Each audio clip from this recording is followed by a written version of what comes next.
respect on the name. ELIE KARAM is queer activist from Lebanon, a project manager at Secret Garden, and curator at International Queer and Migrant Film Festival. Again, put some respect on ELIE.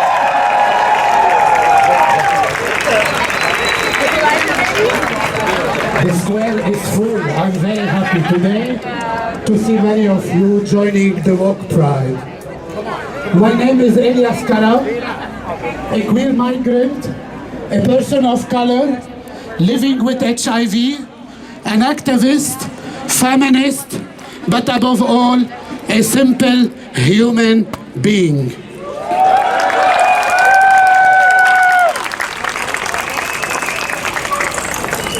I will not take so long in my own introduction. I will tackle a few subjects that I relate to personally. First, we as queers today need to tackle urgently the integration process. A successful integration needs to be reciprocal from both sides, not only from one side, especially when the majority holds all the cards.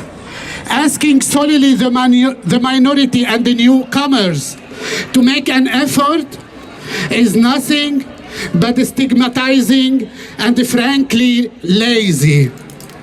The integration process into a different community that one's own is hard enough for every migrant that comes to the Netherlands seeking a safe, stable, and happier environment, let alone for the minority within the minority.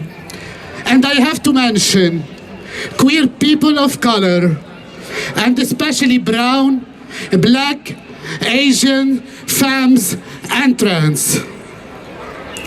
Insisting on teaching all the aspects and nuances of the Dutch language, while we can easily understand each other using another common language, English in this case, is nothing but disguised nationalism and flirting with racism. Integration doesn't only end when a newcomer say gezellig.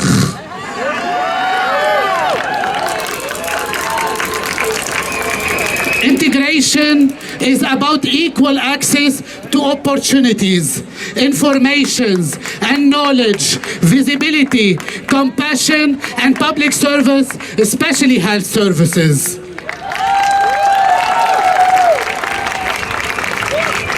Second, it's no surprise to anyone that the minority within the minority that I have mentioned earlier, and I will say it again, refugees, queer of color, trans, femmes, sex workers of color, and undocumented,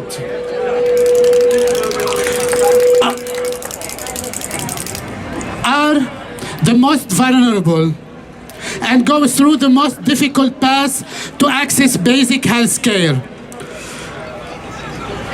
especially in the refugee camps and in remote cities where they are sent alone to settle.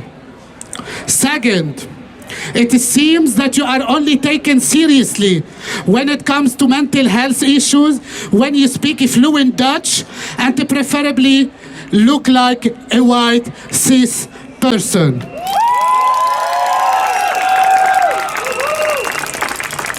Add to this the cultural differences that keep migrants from expressing clearly their mental issues and traumas to healthcare providers.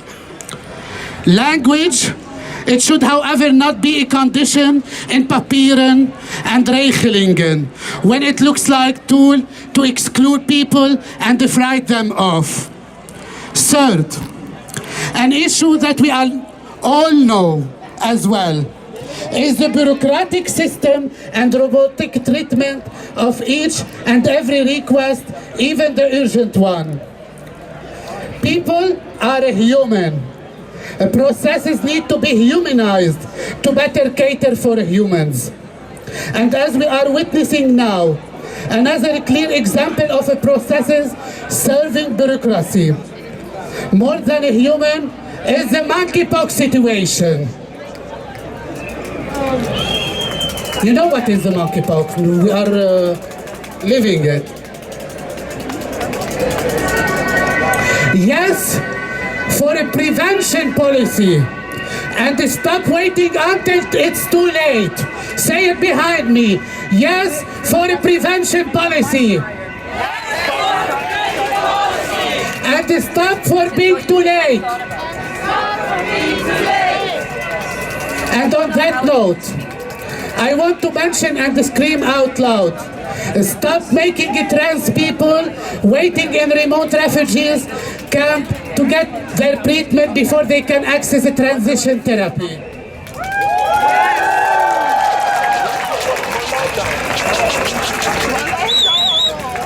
One last point I will tackle. Separate shelters for queer refugees now. And I don't think I need to explain why we urgently need to create safe spaces in refugee camps for queers. The co-op policy of creating pink houses inside every camp is putting the life of queer refugees at a high risk.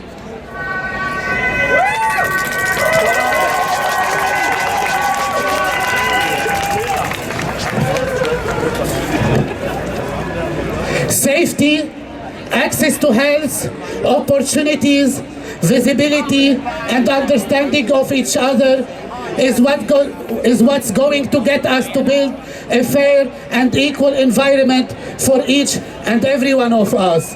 The Netherlands should stop caring about marketing and branding itself as a tolerant and a progressive country for capitalistic purposes and direct its attention to its people, the human patchwork that makes this country what is our true asset. Thank you and happy Pride, Amsterdam! Thank you.